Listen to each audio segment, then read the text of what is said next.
Welcome to the Bihar explore. और आज हम बात करने वाले हैं top mega projects of Muzaffarpur. तो बिना टाइम वेस्ट किए हम चलते हैं सबसे पहले टॉप प्रोजेक्ट पे, जो है मुजफ्फरपुर जंक्शन। जी हाँ, मुजफ्फरपुर जंक्शन टॉप प्रोजेक्ट है मुजफ्फरपुर का भी। तो अच्छा लगता है सुनने में कि मुजफ्फरपुर जंक्शन पूरे बिहार में सबसे ज़्यादा रुपए की लागत से बन रहा है।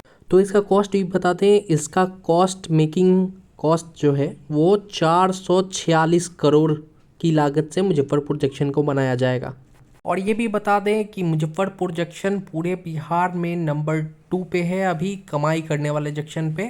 इस जंक्शन ने 2022 से 23 के बीच में 2 अरब 52 करोड़ कमा कर दिया है। तो मुजफ्फरपुर में अभी तो फिलहाल 8 प्लेटफॉर्म है, लेकिन कुछ समय बाद यहाँ 12 प्लेटफॉर्म हो जाएंगे। और एक और खुशी की बात है कि पटना के बाद दूसरी राजधानी मुजफ्फरपुर को मिली है, जो मुजफ्फरपुर से आनंद विहार तक जाएगी।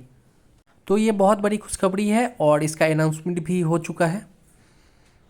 तो आइए चलिए देखते हैं इस जंक्शन का न्यू लुक।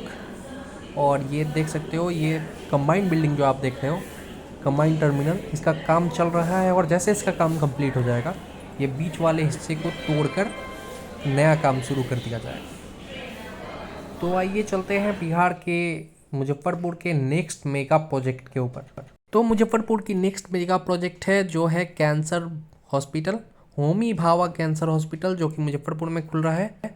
अभी इसका बिल्डिंग बनना ही शुरू हुआ है, लेकिन ये पूरे बिहार में फेमस हो चुका है, या कहे पूरे भारत में फेमस हो चुका है, क्योंकि इस संस्थान ने कितने लोगों को बचा लिया है। और इतनी जानों को बचाने के बाद इस संस्थान की तारीफ पे तारीफ हो रही है। इसी कारण से बिहार में इसका काफ़ी नाम हो चुका है, हालांकि पूरे भारत में इसका नाम हो रहा है। तो बिहार के लोगों को अब बाहर नहीं जाना पड़ेगा। जो इमरजेंसी केस में उन्हें बाहर जाकर ट्रीटमेंट करवाना पड़ता था, वो चीज़ अब मुजफ्फरपुर में फैसिलिटी दी जा रही है। इसकी लागत लगभग 400 करोड़ के आसपास है और ये 300 बेड का बहुत बड़ा हॉस्पिटल बनने जा रहा है। तो ये है मुजफ्फरपुर का नेक्स्ट मेगा प्रोजेक्ट, जो कि है मुजफ्फरपुर इंटीग्रेटेड बस टर्मिनल। ये बस टर्मिनल मुजफ्फरपुर के बैरिया में बन रहा है, जिसकी लागत पूरे 138 करोड़ रुपए है। 1 अरब 38 करोड़ रुपए की लागत से ये बस टर्मिनल बन रहा है। लोगों ने हार मान ली थी कि ये बस टर्मिनल नहीं बनेगा, लेकिन आखिरकार चौथी बार टेंडर निकलने के बाद ये बस टर्मिनल बनने जा रहा है, जो कि 15 महीने से 2 साल के अंदर में बनकर तैयार हो जाएगा। और इसमें शॉपिंग मॉल, गेमिंग जोन और भी काफ़ी सारी सुविधाएं होंगी इसमें। तो मुजफ्फरपुर का नेक्स्ट मेगा प्रोजेक्ट है सिकंदरपुर लेक का ब्यूटिफिकेशन। इसका ब्यूटिफिकेशन 177 करोड़ की लागत से हो रहा है। जो 3D लाइट शो आपने गोरखपुर में देखा है, वो 3D लाइट शो अब आप मुजफ्फरपुर में भी देख पाएंगे, जिसमें 5000 लोगों की बैठने की सुविधाएं भी दी जाएगी। और इसमें बच्चों के लिए पार्क्स, फ्लोटिंग रेस्टोरेंट और टॉय ट्रेन की व्यवस्था भी होगी। और इस 3D शो में मुजफ्फरपुर की हिस्ट्री दिखाई जाएगी, जब यहाँ करण और जरासंध का राज हुआ करता था। तो बोटिंग की व्यवस्था और भी बहुत सारी व्यवस्था होगी। जो फ्लोटिंग रेस्टोरेंट होगा वो तो काफ़ी खूबसूरत होगा। तो आइए चलते हैं नेक्स्ट मेगा प्रोजेक्ट्स पे।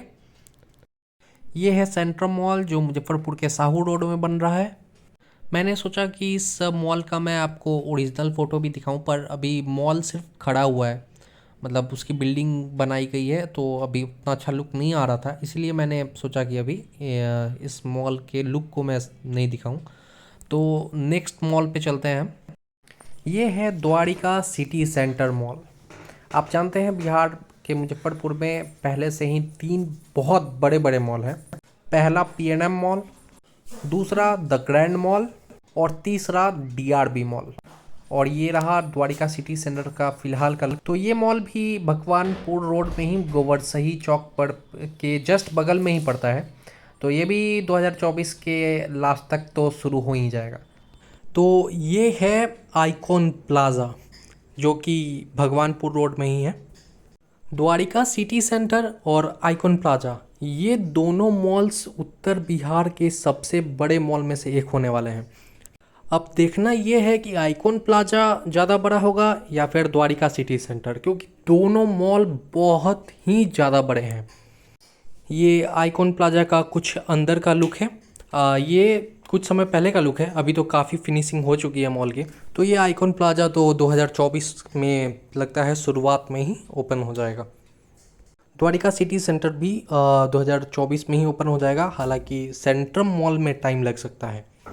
तो आइए चलते हैं नेक्स्ट मुजफ्फरपुर के उद्योगों के मेगा प्रोजेक्ट्स में। तो पहले बता दें कि 143 एकड़ में मेगा फूड पार्क खुलने जा रहा है, जिसका काम शुरू हो चुका है। ये 143 एकड़ में है, इसलिए इसकी लागत तो अभी मुझे नहीं पता है, जिसमें से 40 एकड़ ज़मीन तो हल्दीराम ने अपना उद्योग खोलने के लिए लिया है। मैं इसके बारे में आगे बात करूँगा। तो आपको एक और खुशखबरी बता दें कि मुजफ्फरपुर लेदर और टेक्सटाइल इंडस्ट्री का हब बनने जा रहा है। हालांकि आपको पता होगा मोतीपुर में पहले से ही लेदर फैक्ट्री है, लेकिन इसके अलावा बहुत बड़ा उद्योग खुलने जा रहा है जो लेदर का उद्योग होगा, और टेक्सटाइल इंडस्ट्री के लिए भी स्वीकृति मिल गई है, और बियाडा ने ज़मीन की भी स्वीकृति दे दी है और फैक्ट्री बनना अब शुरू होगा। तो इसी से आप सोच सकते हो कि मुजफ्फरपुर उद्योग में कितना आगे जाने वाला है, और लोगों को बहुत ही फ़ायदा होगा इससे, और मुजफ्फरपुर की इकनॉमी बहुत ही ऊपर जाने वाली है। तो इस फोटो को ध्यान से देखें, ये मुजफ्फरपुर के हल्दीराम का शॉप है। ये मैंने इसलिए लगाया क्योंकि मैं बताना चाह रहा था कि मुजफ्फरपुर में हल्दीराम ने 500 करोड़ की इन्वेस्टमेंट की है।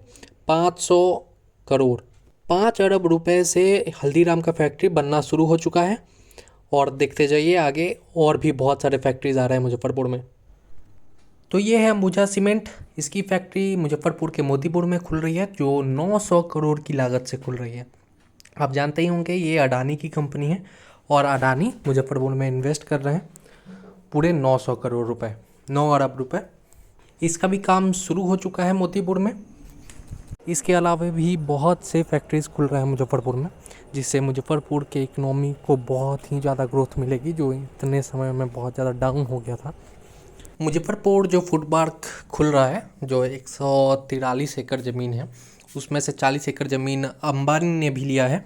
तो बता दें उसमें कि अंबानी पाम ऑयल फैक्ट्री खोल रहे हैं उसमें, यानी कि सरसों तेल की फैक्ट्री खोल रहे हैं। तो अंबानी अडानी भी मुजफ्फरपुर में इन्वेस्ट कर रहे हैं, और भी बहुत सारी कंपनियां आ रही हैं। मैं सबका अपडेट दूंगा, जितने बड़ी कंपनियां आएंगी 100 करोड़ से ज़्यादा की लागत से, मैं सबका अपडेट दूंगा आपको। तो अंबानी को ज़मीन अलॉट कर दिया गया है, और 3 लोग आए थे चेक करने, और फाइनली इसका काम शुरू होने वाला है। तो चलिए नेक्स्ट देखते हैं। मैंने टॉप मेगा प्रोजेक्ट्स में सिकंदरपुर स्टेडियम को नीचे रखा है, क्योंकि ये सिर्फ 20 करोड़ की लागत से बन रहा है, बन नहीं रहा, हालांकि रीडेवलप हो रहा है। स्पोर्ट्स कॉम्प्लेक्स ये सारे थे, इसमें सबको रीडेवलप किया जा रहा है। इसमें badminton court, basketball court, tennis court, सारे कुछ अवेलेबल थे यहाँ पे। तो रीडेवलपमेंट के बाद देखते हैं स्टेडियम का लुक कैसा आता है। तो मैं रोड्स और ओवरब्रिज पे तो नहीं आने वाला था, लेकिन इसमें भी बहुत बड़े मेगा प्रोजेक्ट्स हैं, इसके कारण मुझे इस टॉपिक पे भी आना पड़ा है। तो मुजफ्फरपुर रोड्स पे आते हैं। तो अखाड़ा घाट रोड जो है, इस रोड को चौड़ीकरण करके 4 लेन रोड बनाया जाएगा, क्योंकि जो अखाड़ा घाट पुल जो बन रहा है वो 4 लेन ओवरब्रिज बन रहा है। तो सिकंदरपुर चौक से अखाड़ा घाट पुल तक का रोड चौड़ा किया जाएगा, और पुल उस पार से भी 0 माइल चौक तक 4 लेन रोड बनाया जाएगा, तो जिसे बहुत हाई लेवल पे डेवलप किया जाएगा। हालांकि ये काम भी फंसा होता, लेकिन नीतीश कुमार ने पैसा अलॉट कर दिया है, क्योंकि नेक्स्ट ईयर इलेक्शन जो है ये जो ओवर ब्रिज है खड़ा घाट का, ये कब का 4 लेन ब्रिज बनने का काम शुरू हो जाता। पर आप जानते हो कि अपने आप को कुछ लोग बहुत बड़ा दिखाने की कोशिश करते हैं, तो वैसे यहाँ पे भी हैं। तो इस रोड को रोकने के लिए उन्होंने हाई कोर्ट में केस कर दिया था कि मैं अपना घर नहीं हटाऊंगा यहाँ से, मतलब नहीं तोड़ने दूंगा, और मैं इसी घर में रहूँगा। लेकिन वो आखिरकार हाई कोर्ट में केस हार गए, और उनका घर अब तोड़ के हटा दिया जाएगा, और वहाँ पे 4 लेन ब्रिज बनेगा। तो इससे बहुत ही ज़्यादा फ़ायदा होने वाला है मुजफ्फरपुर को। तो चलते हैं अब फ्लाईओवर्स पे बात करेंगे हम। तो मुजफ्फरपुर में 5 पुल निर्माण अलॉट हुए हैं, मतलब फ्लाईओवर अलॉट हुए हैं, जिसमें से 4 का काम तो बिहार पुल निर्माण जो नीतीश कुमार के अधीन में जो कंपनी है उसे अलॉट किया गया है। तो नीतीश कुमार ने कहा कि फंडिंग थोड़ी कम पड़ गई है, इसी कारण से अभी इसका काम रोक दिया जाए। लेकिन उसके बाद से पटना में 10 से ऊपर फ्लाईओवर बन चुके हैं। लेकिन नीतीश कुमार ने 250 करोड़ लगा दिए जाति जनगणना कराने में, लेकिन इस पुल निर्माण में उन्होंने 1 रुपये भी देना सही नहीं समझा अभी। हालांकि मैंने इस फ्लाईओवर के लिए मैंने अलग से वीडियो बना रखा है, जिसमें 5 फ्लाईओवर हैं। पहला फ्लाईओवर सिकंदरपुर चौक से तिलक मैदान रोड होके मोती झील फ्लाईओवर तक है। तो मैं इस पर वीडियो बना चुका हूँ, मैं डिस्क्रिप्शन में लिंक दे दूँगा इसके लिए, आप चेक कर लेना कि कौन कौन से 5 फ्लाईओवर्स हैं जो मुजफ्फरपुर में अलॉट किए गए हैं और जिनका काम अभी शुरू नहीं हुआ है। तो उम्मीद करते हैं कि फ्लाईओवर का काम जल्द से जल्द शुरू होगा मुजफ्फरपुर में और हमें इसका सुविधा मिलेगा, क्योंकि बहुत बड़े बड़े उद्योग मुजफ्फरपुर में स्थापित हो रहे हैं। तो इसी कारण से हमें इन पुलों की बहुत ज़रूरत है। आप सोच रहे होंगे मैंने जुबा सानी पार्क को क्यों नहीं डाला टॉप मेगा प्रोजेक्ट्स में, तो ये बता दूं कि ये सिर्फ 3 करोड़ की लागत से रीडेवलप किया गया है। इसी कारण से मैंने इसे टॉप मेगा प्रोजेक्ट्स में नहीं डाला। मैंने सोचा कि मेगा प्रोजेक्ट्स में मैं सिर्फ 100 करोड़ की लागत से, जो ज़्यादा लागत से बन रहे हैं, जो काम हो रहा है मुजफ्फरपुर में, मैं सिर्फ उन्हीं को दिखाऊं। तो ये है हमारा नेक्स्ट मेगा प्रोजेक्ट, जो कि Motipur railway station redevelopment project, Ram दयालु नगर रेलवे स्टेशन रीडेवलपमेंट प्रोजेक्ट और ढोली स्टेशन रीडेवलपमेंट प्रोजेक्ट। ये तीनों स्टेशन मुजफ्फरपुर के अंतर्गत ही आते हैं और इनके रीडेवलपमेंट के बाद बहुत ही फ़ायदा होने वाला है मुजफ्फरपुर को। राम दयालु नगर जो कि 31 करोड़ में, ढोली जो कि 39 करोड़ में रीडेवलप होगा। मोतीपुर का भी पता नहीं है, न्यूज़पेपर में बस इसका ऐड आया था। तो मुजफ्फरपुर का और बहुत सारा अपडेट मैं आपके लिए लाऊंगा, सो बने रहें हमारे साथ।